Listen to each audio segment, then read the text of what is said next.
बिस्मिल्लाहिर्रहमानिर्रहीम।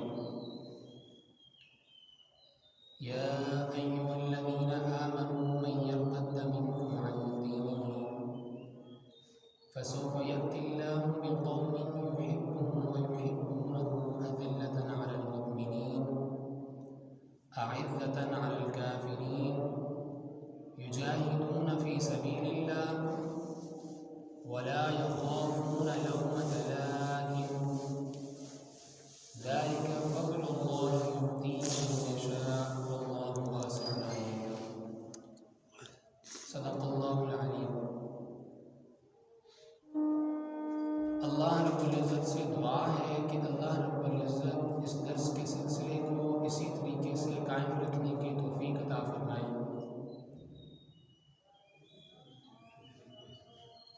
और इस दर्स के सिलसिले को दुनिया के अंदर हमारे लिए हिदायत, बरकत का और आखिरत के अंदर निजात का ज़रिया बने। मैंने आप हज़रात के सामने कुरान मजीद सूरतुल माइदा की आयत नंबर 54 तिलावत फरमाई है। इस आयत मुबारका के अंदर अल्लाह रब्बुल इज़्ज़त बुनियादी तौर पर दो चीज़ों को ज़ाहिर करते हैं और इसके बाद एक जमात की कुछ खुसूसियात हैं उनको बयान करते हैं। अल्लाह रब्बुल इज़्ज़त ने कुरान मजीद के अंदर इरशाद फरमाया, या अय्युहल्लज़ीना आमनू, ए ईमान वालों, मन यर्तद्द मिनकुम अन दीनिही, जो फिर गया तुम में से अपने दीन के ऊपर से, तो ये उस शख्स की बदनसीबी है। फसौफ़ यअतिल्लाहु बिक़ौमिन, सो अनक़रीब अल्लाह रब्बुल इज़्ज़त ले आएंगे एक ऐसी कौम को तुम्हारे मुकाबले में, तुम्हारे बदले में, एक ऐसी कौम को युहिब्बुहुम व युहिब्बूनहु, जिससे अल्लाह रब्बुल इज़्ज़त भी मोहब्बत करते हैं और वो कौम भी अल्लाह रब्बुल इज़्ज़त से मोहब्बत करने वाली होगी। उस कौम के अंदर एक खुसूसियत ये होगी कि वो नरम होंगे मुसलमानों के लिए और वो सख्त होंगे काफिरों पर। युजाहिदून फ़ी सबीलिल्लाह, वो अल्लाह रब्बुल इज़्ज़त के रास्ते में जिहाद करने वाले होंगे। अल्लाह की राह में अपना सर कटाने से किसी से नहीं डरेंगे। वला यख़ाफ़ून लawमता लाइम, उन्हें लोगों की मुलामत की कोई खौफ कुछ भी नहीं होगा। और अल्लाह रब्बुल इज़्ज़त इरशाद फरमा रहे हैं कि ज़ालिका फ़ज़्लुल्लाहि यु'तीहि मन यशा, ये मेरा फजल है, मैं जिसको चाहता हूँ अता कर देता हूँ। वल्लाहु वासि'उन अलीम, अल्लाह कुशादा रहमत वाला है, सब कुछ जानने वाला है। इस आयत की इब्तिदा के अंदर अल्लाह रब्बुल इज़्ज़त हमें बेदार कर रहे हैं। अल्लाह रब्बुल इज़्ज़त इस आयत के इब्तिदा के अंदर हम मुसलमानों को आगाह कर रहे हैं, बेदार कर रहे हैं।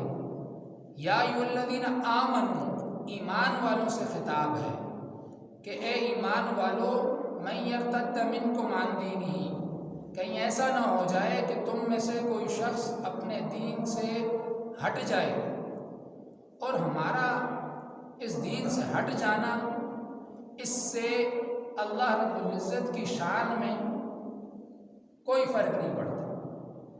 हमारा इबादत का करना, इबादत का ना करना, जिहाद का करना, जिहाद का ना करना, सदक़ात का देना, सदक़ात का ना देना, नमाज़ों का पढ़ना, नमाज़ों का न पढ़ना, इससे अल्लाह रब्बुल इज़्ज़त की शान में ज़र्रा बराबर भी फ़र्क नहीं पड़ता। पहले भी अल्लाह रब्बुल इज़्ज़त की वही शान, वही मर्तबा था। हमें पैदा करने के बाद भी अल्लाह रब्बुल इज़्ज़त की शान के अंदर कोई फ़र्क नहीं आया। लेकिन अल्लाह रब्बुल इज़्ज़त ने बता दिया कि अगर तुम में से कोई इस दीन से, जो मेरा दीन है, जो मैंने बनाया था तुम्हारे लिए, अगर इसको तुम में से किसी ने छोड़ दिया, इससे कोई शख्स उतर गया, तो ये उसकी बदनसीबी है और हमें इस चीज़ से कोई फ़र्क नहीं पड़ता। हम इसके मुकाबले में अगर तुम ऐसा करोगे तो हम तुम्हें हटाकर एक दूसरी कौम को ले आएंगे। और ऐसा तारीख से साबित हो चुका है। बहुत सारी ऐसे कौमें हमसे पहले गुजर चुकी हैं कि जो अल्लाह रब्बुल इज़्ज़त की जिन्होंने नाफरमानी की, दुनिया के अंदर फसाद फैलाया, अल्लाह रब्बुल इज़्ज़त के कहा को नहीं माना, अल्लाह रब्बुल इज़्ज़त के कानूनों को, अहकामात को रौंदा, तो अल्लाह रब्बुल इज़्ज़त ने उनके ऊपर इस किस्म का अज़ाब मुसल्लत किया कि उनका नाम और निशान भी बाकी नहीं रहा। और उसके बाद ऐसी कौम आई जो अल्लाह रब्बुल इज़्ज़त की आशिक थी और उस कौम के अंदर अल्लाह रब्बुल इज़्ज़त का डर पाया जाता था, खौफ देखा जाता था, और वो कौम अल्लाह रब्बुल इज़्ज़त के साथ वफा करने वाली थी। यहाँ अल्लाह रब्बुल इज़्ज़त भी इसी चीज़ की तरफ इशारा कर रहे हैं कि ए मोमिनों, अपने ईमान की खैर मनाओ। कहीं तुम उन रस्तों के ऊपर तो नहीं हो जहाँ तुम्हारा ईमान ख़तरे में मौजूद है। इस आयत के अंदर एक और चीज़ बयान की गई है। अल्लाह रब्बुल इज़्ज़त ने इरशाद फरमाया कि जो शख्स अपने दीन से हट जाएगा तो उसके दीन से हमें, उसके हटने से हमें कोई नुकसान नहीं है, हमारे दीन को कोई नुकसान नहीं। और इस बात से हमें ये बात मालूम होती है कि इस उम्मत के अंदर इस किस्म के फितने जन्म लेंगे। अल्लाह रब्बुल इज़्ज़त जो ख़बरदार कर रहे हैं, मालूम होता है कि कोई ना कोई चीज़ है जिस वजह से अल्लाह ताला ने हमें ख़बरदार किया है। तो उसका मतलब ये है कि इस उम्मत के अंदर ऐसे बहुत सारे फितने आएंगे जो लोगों के ईमान के ऊपर डाका डालेंगे और लोगों के दीन को ख़राब करेंगे। लेकिन अल्लाह रब्बुल इज़्ज़त ने आगे तसल्ली भी दी है। देखें, जब इंसान के ऊपर कोई बुरा वक्त आता है, कोई मुसीबत आती है, कोई आजमाइश आती है, तो अल्लाह रब्बुल इज़्ज़त वो इंसान की बर्दाश्त के मुताबिक भेजते हैं। ऐसी आजमाइश इंसान के ऊपर आती है जिसको इंसान बर्दाश्त कर सकता है। आपने देखा है तारीख़ में ऐसे वाक़यात मौजूद हैं कि लोगों ने अपनी जान के नजराना पेश कर दिया। अल्लाह रब्बुल इज़्ज़त की दी हुई जान है, इंसान सबसे ज़्यादा क्या कर सकता है, अपनी जान नजराने में पेश कर सकता है। तो अल्लाह रब्बुल इज़्ज़त ने सबसे बड़ी कुर्बानी यही रखी है कि अपनी जान नजराने में पेश कर दी जाए। ये इंसान के बस के अंदर की बात है, तो अल्लाह रब्बुल इज़्ज़त ने यह आजमाइश रखी है। लेकिन अगर कोई शख्स ये कारनामा कर पड़ता है तो उसके बदले में जब अल्लाह रब्बुल इज़्ज़त इनाम अता फरमाते हैं तो इनामात इंसान को देखकर नहीं दिए जाते, उसकी ताकत को देखकर नहीं दिए जाते, बल्कि अल्लाह रब्बुल इज़्ज़त जब इनामात देते हैं तो अपनी शया निशान देते हैं, अपने मर्तबे को देखकर देते हैं। इसके अंदर बहुत सारी बातें हैं। बहरहाल यहाँ पर भी अल्लाह रब्बुल इज़्ज़त जिन फितनों से आगाह कर रहे हैं तो साथ में इनामात भी हैं। अल्लाह रब्बुल इज़्ज़त इरशाद फरमा रहे हैं कि जो ऐसे वक्त में, फितनों के वक्त में, फितनों के मद्दे मुकाबिल खड़ा होगा, उनके मुकाबले में खड़ा होगा और लोगों के ईमान की हिफाजत का ज़रिया बनेगा, तो अल्लाह रब्बुल इज़्ज़त ने उन लोगों के लिए, उन जमातों के लिए, उन अक़वाम के लिए बहुत बड़ा फ़ैसला फरमाया है, बहुत बड़े इनामात रखे हैं। सबसे पहला इनाम अल्लाह रब्बुल इज़्ज़त जो इरशाद फरमा रहे हैं, उनकी सिफ़तें होंगी, 6 सिफात बयान की गई हैं और पहली सबसे सिफत यह है कि अल्लाह रब्बुल इज़्ज़त उनसे मोहब्बत करने वाला होगा। वो लोग अल्लाह रब्बुल इज़्ज़त के महबूब होंगे। ये कोई छोटी बात है? इतना बड़ा मकाम अल्लाह रब्बुल इज़्ज़त उन जमातों को देंगे जो फितनों के सरकूबी के लिए काम करती हैं, जो फितनों के मद्दे मुकाबल खड़ी हैं, लोगों के ईमानों को बचाती हैं। तो सबसे पहला जो उनको इनाम मिला वो अल्लाह रब्बुल इज़्ज़त की खुशनुदी मिल गई कि अल्लाह रब्बुल इज़्ज़त उनसे मोहब्बत करने वाले होंगे। और दूसरा, उनको उस जमात के अंदर भी अल्लाह रब्बुल इज़्ज़त उन लोगों के दिलों के अंदर अपनी मोहब्बत बिठा देंगे। वो लोग भी, दूसरी बात जो फरमाई वो युहिब्बूनहु, वो भी अल्लाह रब्बुल इज़्ज़त से मोहब्बत करने वाले होंगे।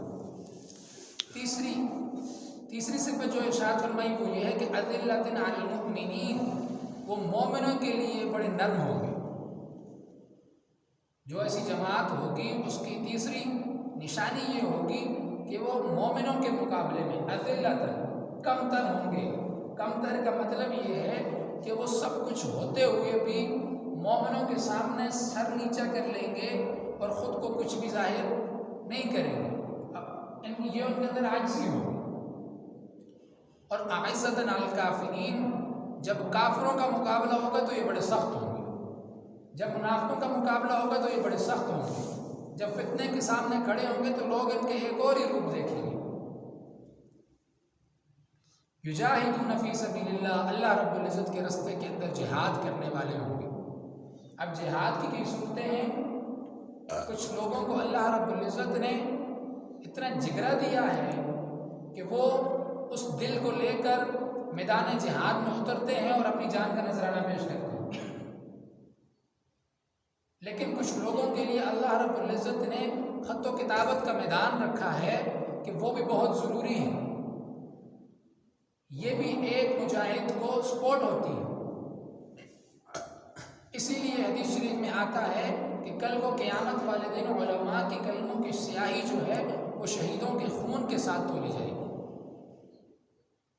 दूसरा जो जिहाद है वो ये है कि इंसान अपने कलम के ज़रिए से जिहाद करे, वो फितनों के ख़िलाफ़ इतना लिखे कि लोग आने वाली नस्लों तक उसकी ये बरक़ात पहुँचे। और तीसरा जिहाद जो है वो माल का है कि इंसान अब इतना आजिज़ आ चुका है कि वो लिख भी नहीं सकता, अपनी जान का नजराना भी पेश नहीं कर सकता, तो फिर ऐसे लोगों से मोहब्बत करे और अपने माल को उन लोगों के लिए खोल दे। ये जिहाद की 3 कैटेगरीज हैं।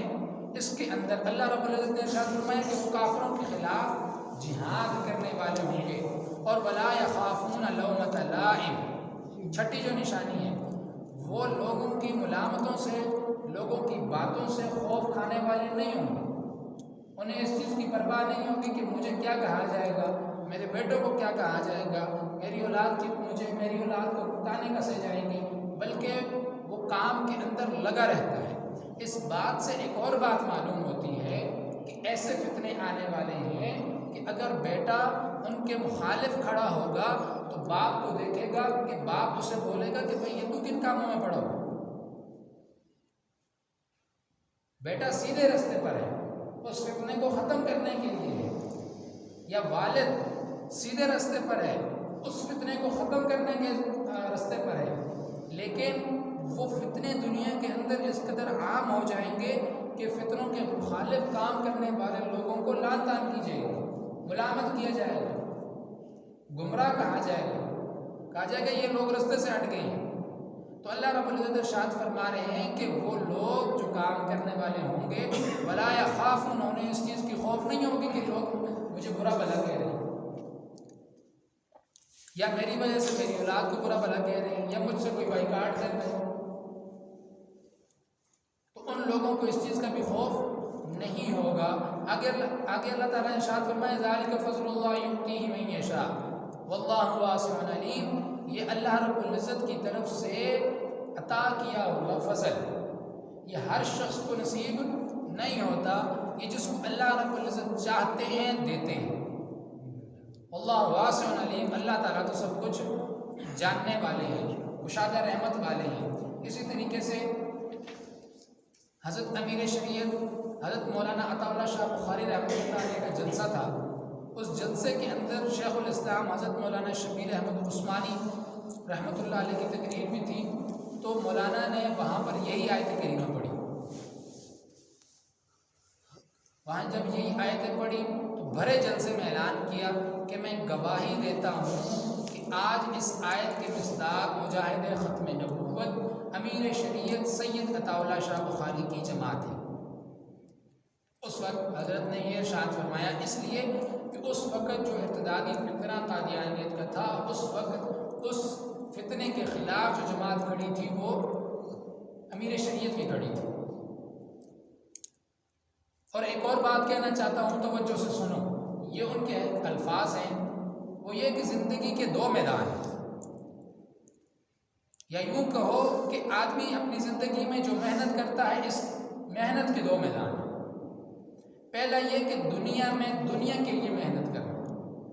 मिसाल के तौर पर एक शख्स ने मेहनत की, एक गाड़ी खरीद ली, मज़ीद मेहनत की, 2 गाड़ियाँ खरीद ली, 3 खरीद ली, घर बना लिया, कोठी बंगला कार सब कुछ आ गया, अच्छी जगह जाके उसने रहना सहना शुरू कर दिया, दुनिया के चक्कर लगाने लग गया। लेकिन जैसे ही वो निकली तो सब कुछ यहाँ रह गया, सब कुछ ख़त्म, साथ कुछ भी नहीं लेके गया। ये एक मैदान है जहाँ पर काम किया जाए, जिसके लिए काम किया जाए। और दूसरी मेहनत और मेहनत का मैदान ये है कि दुनिया में आखिरत के लिए मेहनत की जाए। फिर आखिरत के अंदर बहुत सारी चीज़ें हैं, लेकिन सबसे बड़ी चीज़ ये है कि जैसा मैंने आयत में इरशाद फरमाया, युहिब्बुहुम व युहिब्बूनहु के एजाज़ इंसान को हासिल हो जाए। दुनिया के लिए आखिरत की इतनी मेहनत करे कि अल्लाह रब्बुल इज़्ज़त उससे मोहब्बत करना शुरू कर दें और वो अल्लाह रब्बुल इज़्ज़त से मोहब्बत करना शुरू कर दें। जैसे दुनिया के अंदर सहाबा कराम को ये खिताब मिल गया कि रज़ियल्लाहु अन्हुम व रज़ू अन्हु, तुमसे रब राज़ी हो गया, और ये सहाबा कराम सारे के सारे ये अल्लाह रब्बुल इज़्ज़त से राज़ी हो गए। ये खिताब तुम्हें भी मिल जाए, इस कदर दुनिया के अंदर रहकर आखिरत की तैयारी कीजिए। अल्लाह रब्बुल इज़्ज़त हमें अमल करने की तौफीक अता फरमाए और इस सिलसिले को किसी तरीके से कायम और दायम रखने की तौफीक अता फरमाए।